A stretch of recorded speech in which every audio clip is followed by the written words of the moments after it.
la famille, c'est votre soeur qui revient. Kanete moi va Coco, l'enfant des ancêtres, ok? Moi va Coco, l'enfant des ancêtres en lingala. Kalunga, c'est aussi un nom de l'Esprit suprême. Donc voilà, c'est moi l'envoyé, l'enfant des divinités de Kama. Ok. Toutes mes vidéos sur cette chaîne sont très importantes. Toutes. Mais cette vidéo aujourd'hui, c'est une des plus importantes, vraiment. Je vais dire même la plus importante parce que je vais vous parler des choses qui ont transformé ma vie. Chaque adepte de la spiritualité occulte, métaphysique, de la spiritualité africaine connaît ces 7 lois universelles de Tehuti. Les 7 lois de l'univers qui nous ont été enseignées par nos ancêtres depuis Kemet. Okay? Ces 7 lois de l'univers, ce sont des directives, okay, pour avoir l'esprit en paix, pour avoir de la clarté dans sa vie et pour avoir des directions, pour avoir une meilleure vie. Ça explique comment l'univers fonctionne et tu ne vas plus te poser des questions. Pourquoi ceci, pourquoi cela, pourquoi ceci? Parce que ces 7 lois de l'univers vont tout expliquer. Et quand j'ai eu connaissance de ces lois, il y a 15 ans, ça a complètement transformé ma vie. Je suis devenue plus forte. Et j'espère que ces informations aujourd'hui vont vous être utiles et vont vous aider aussi dans votre vie. C'est vraiment la base dans la spiritualité. Les 7 lois de l'univers nous ont été transmises, ils ont été enseignées par Tehuti. Tehuti, c'est qui? Ok? Il a d'autres noms, ok? Je vais vous en parler. Tehuti, c'est une divinité, c'est un des dieux de Kama, c'est un des dieux de Kemet.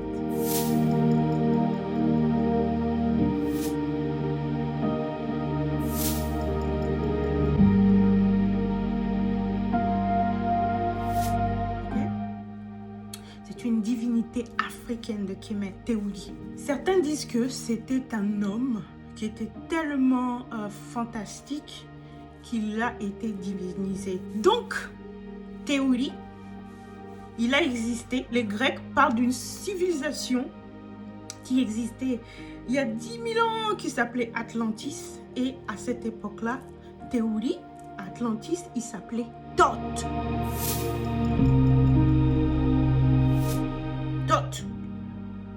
Des siècles et des siècles et des siècles plus tard, il y a 5-6 000 ans, on l'appelait, cette divinité, on l'appelait Tehuti. À Kemet, on l'appelait Tehuti. Et en Grèce, les Grecs, ils se sont accaparés le savoir de nos ancêtres, ils se sont accaparés le savoir de Kemet. Et en Grèce, on l'appelait Hermès.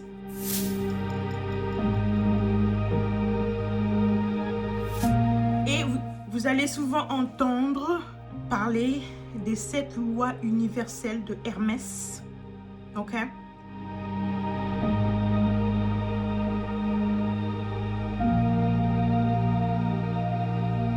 Mais ce savoir nous vient de nos ancêtres à Kemet. Ok?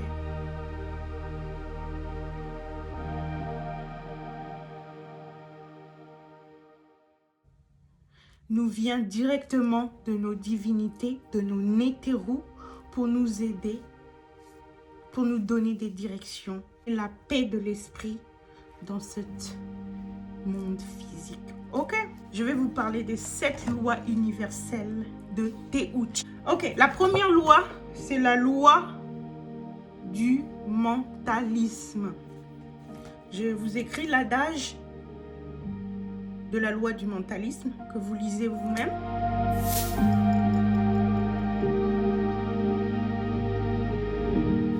La loi du mentalisme nous dit que tout est esprit, que l'univers est mental. Ça veut dire quoi?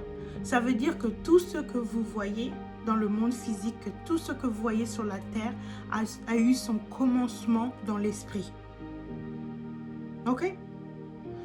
Tout ce que vous voyez qui est physique était d'abord dans l'esprit, était d'abord une idée. Cette cloche, ok? C'était une idée avant d'être devenue une cloche physique. un stylo, cet encens là que je brûle, l'encens que je suis en train de brûler là, ok? C'était d'abord une idée avant d'être devenu un encens physique. Pensez, imaginez, visualisez, c'est du mentalisme. En résumé, la loi du mentalisme nous dit que tout dans l'univers est esprit et tout est pensée. Tout ce que vous voyez est de la pensée. Ok?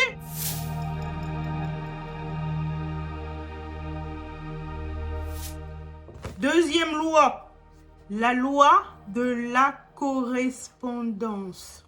La loi de la correspondance nous dit qu'il y a harmonie, il y a accord et il y a correspondance entre le physique, ce que nous touchons, le mental, ce que nous pensons, et le spirituel, ce que nous ressentissons, qui est au-delà de ce que nous pouvons toucher et ce que nous pouvons penser. Ok?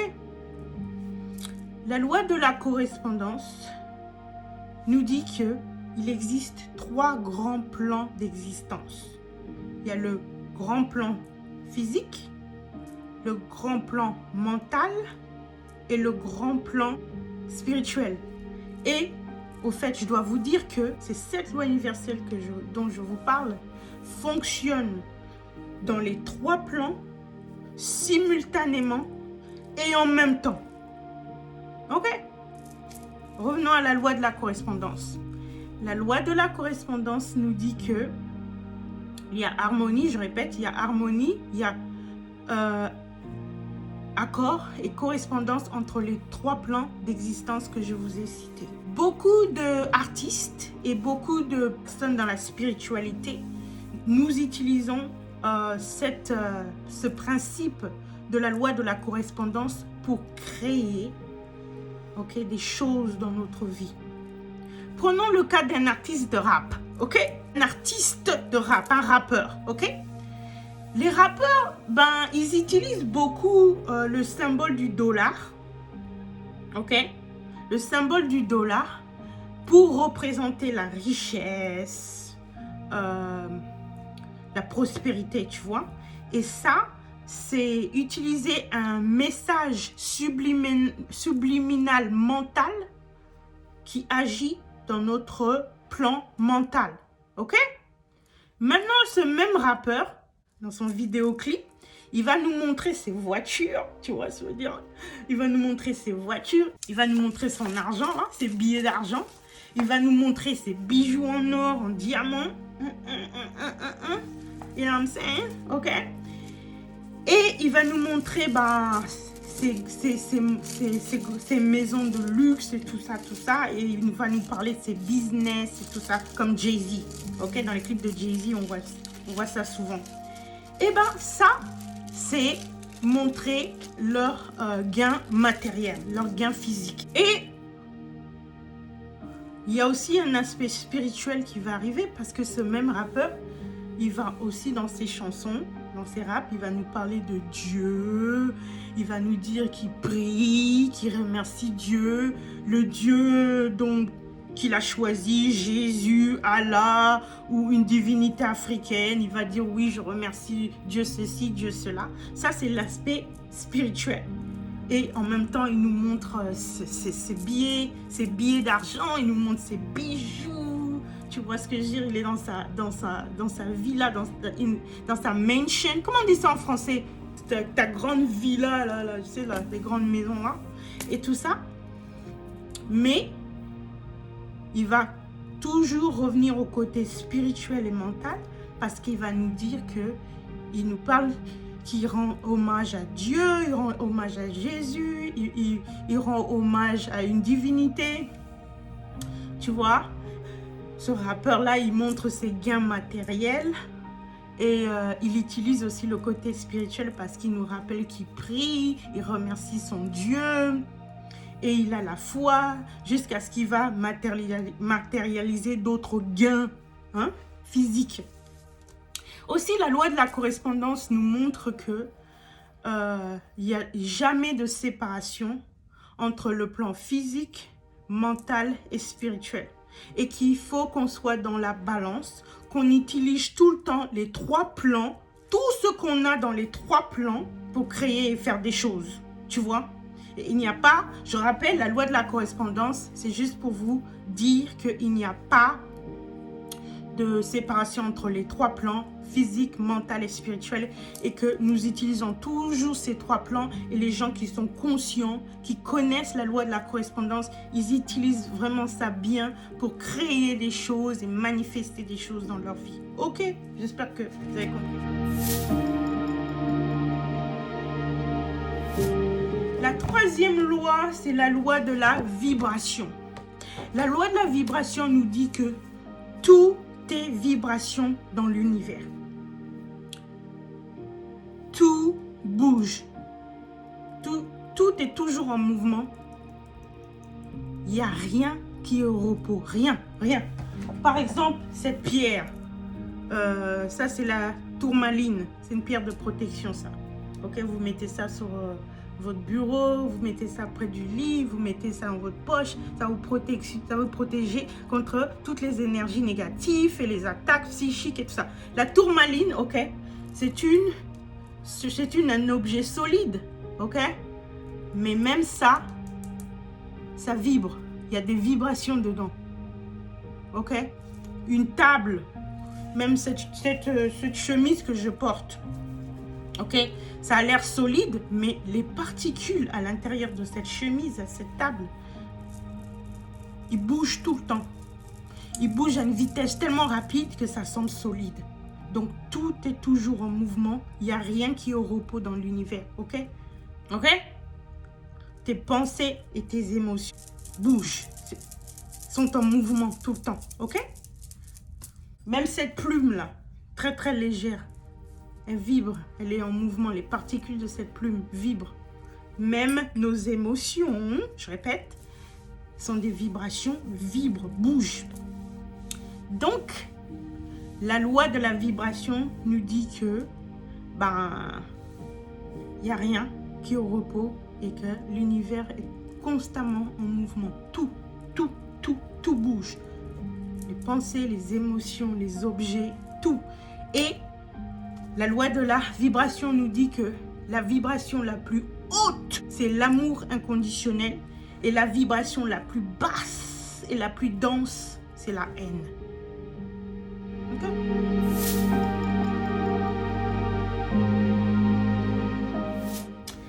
La loi de la polarité nous dit quoi?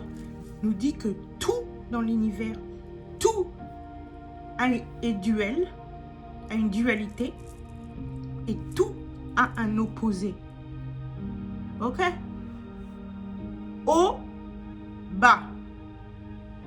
Noir, blanc.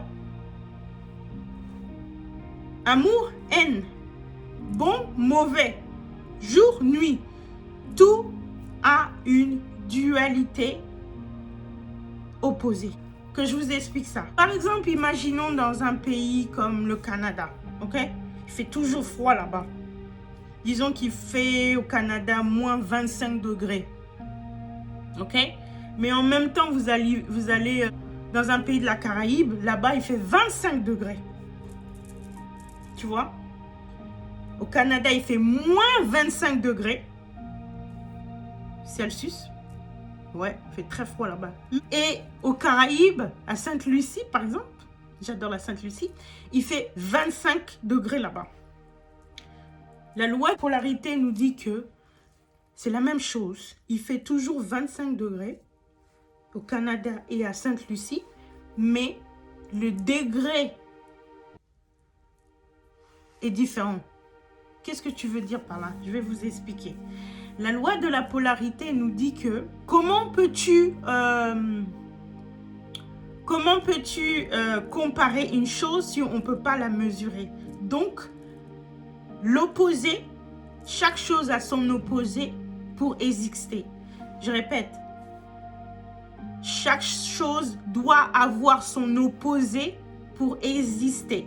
Parce que chaque chose doit avoir une opposée pour qu'on puisse le mesurer.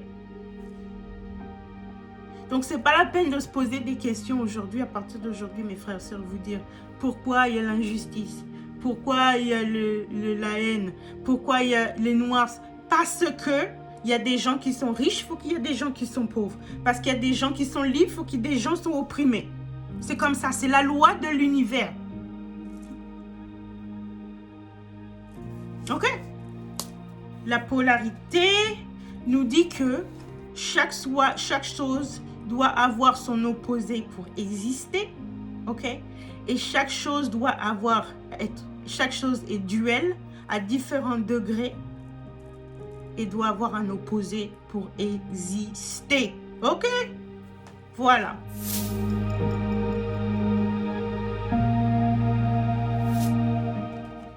Cinquième loi, c'est la loi du rythme. La vidéo sera longue, mes frères et sœurs, parce que c'est des informations très, très importantes et je ne vais pas faire cette vidéo bref. Non, je vais bien expliquer. Je vais brûler mon encens parce que j'ai besoin d'encens, moi, parce que...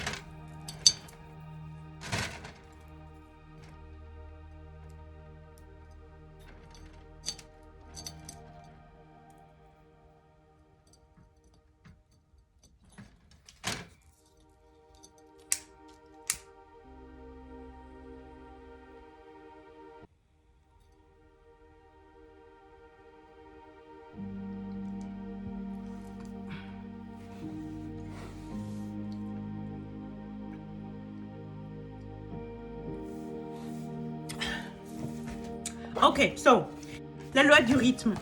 La loi du rythme veut dire que toute chose va et vient, monte et descend, va de gauche à droite, de gauche à droite. Les grands empires ont une apogée, montent, et les grands empires s'écroulent. Toute chose existe en succession, en vague, en rythme. Rythme haut, en bas. Haut, en bas. On monte, on descend. On monte, on descend. Ok? Et ça continue à éternité, à éternité, à éternité. La loi du rythme veut nous dire que toute chose existe en cycle. Il y a toujours des cycles. Ok? Une chose, une situation, une chose va monter, monter, monter jusqu'à ce qu'elle atteint un point et après, descend dans la direction opposée. Elle monte encore, elle atteint un certain point et descend dans une direction opposée. C'est la loi du rythme, ok? Chaque chose existe en vague, en succession. Montée, descente, montée, descente, montée, descente. Une chose ne va jamais rester en haut. Elle doit descendre, elle doit revenir dans la direction opposée, revenir en haut, descendre. C'est comme dans un business, ok? Par exemple, il existe des cycles de business, ok? Des cycles de business, de commerce. Par exemple, après Noël, les magasins, ils auront moins de chiffre d'affaires parce que les gens, ils vont arrêter, ils vont moins faire de shopping. Donc, les business vont renvoyer les gens, vont couper les heures. On sera dans la période de baisse des chiffres d'affaires. Et puis pendant les fêtes, c'est la haute des chiffres d'affaires. Tu vois, montée, descente, montée, descente, montée, descente. C'est la loi du rythme. C'est pour ça que le spirituel, l'adepte de la spiritualité de nos ancêtres, ne se plaint jamais quand il a une situation difficile parce qu'il sait que éventuellement une meilleure situation va venir parce que à cause de la loi du rythme, tu ne peux jamais rester dans des situations dures et difficiles. Il faudra aussi des situations bonnes. C'est la loi du rythme. Ok.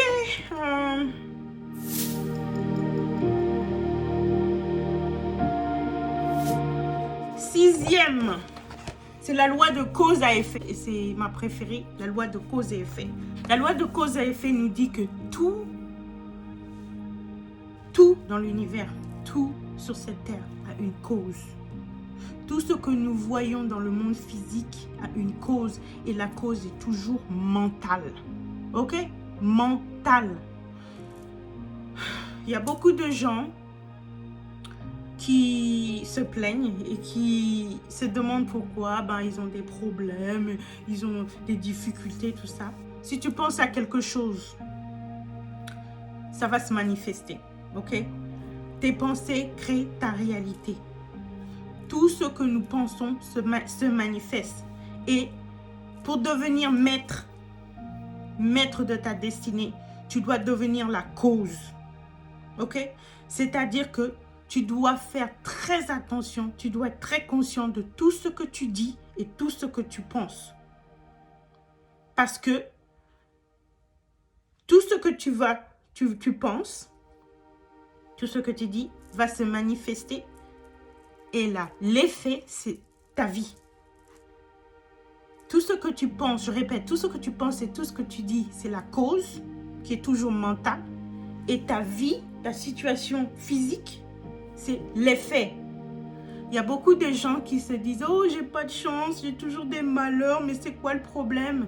Eh bien, ils sont ignorants de la loi de cause à effet, de cette loi universelle. Le spirituel ne se pose jamais des questions comme ça. Pourquoi je souffre? Pourquoi? Parce qu'il sait que si je ne suis pas maître de ma conscience, si je ne suis pas maître de mes pensées, l'effet, c'est une vie de merde.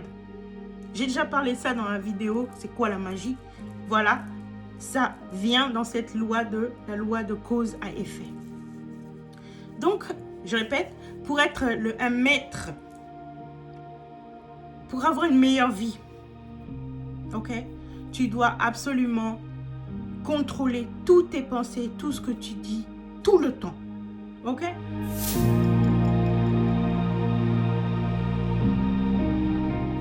La 7e loi et la dernière loi, c'est la loi du genre. La loi du genre veut nous dire que tout dans cet univers a un principe féminin et un principe masculin. Ok? Tout. Cette loi veut nous dire que tout dans cet univers, tout a un principe féminin et un principe masculin. Et ça se voit dans la création des sexes opposés qui se voit chez les humains, qui se voit chez les animaux, qui se voit chez les minéraux, qui se voit chez les plantes et qui se voit chez les électrons, dans les pôles magnétiques, ok? Tout a un principe féminin et masculin en même temps. L'homme a tout ce que la femme a tout ce que l'homme a, mais la femme montre plus du point de vue extérieur, elle montre plus l'amour, la patience, l'intuition et la douceur. Alors que l'homme montre plus, d'un point de vue extérieur, il montre plus la logique, l'intellect, être autonome, indépendant et fort. Mais chaque femme et chaque homme a en soi les deux principes, les deux énergies, masculin et féminin. Et on dit dans notre spiritualité que tu deviens un maître quand tu as ces deux pôles, tes deux énergies masculines et féminines, tu les as on dit que tu deviens un maître quand tu es capable de montrer ton côté féminin et montrer ton côté masculin harmonieusement en même temps, que tu es dans la balance. D'ailleurs, la couleur rouge représente le feu qui est masculin et la couleur bleue représente l'eau qui est féminin. Et quand ces deux couleurs se mélangent, ça donne le violet. Et le violet, c'est la plus haute couleur dans les centres énergétiques de notre corps qu'on appelle les chakras.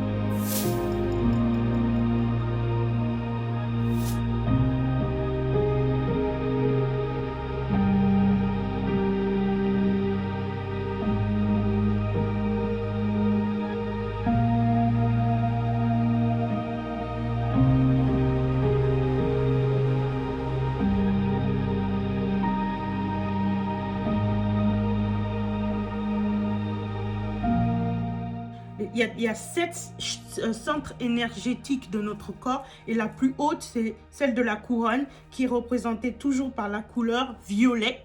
Et la couleur violette, c'est une des plus grandes vibrations dans l'électromagnétisme, spectrum électromagnétique. Ok? Donc voilà, j'ai fini. Je vous ai parlé des 7 lois universelles de Théouli qui nous ont été enseignées directement par nos ancêtres de Kemet. Et j'espère que cette vidéo, ce savoir vous sera très utile. S'il vous plaît, partagez cette vidéo avec autour de vous, que ça puisse aider les autres aussi. J'espère à ce qu'eux aussi, ils ont une meilleure vie et qu'ils soient guidés dans leur vie, dans leur quête spirituelle. Voilà, Ingeta Haché, la famille, I love you.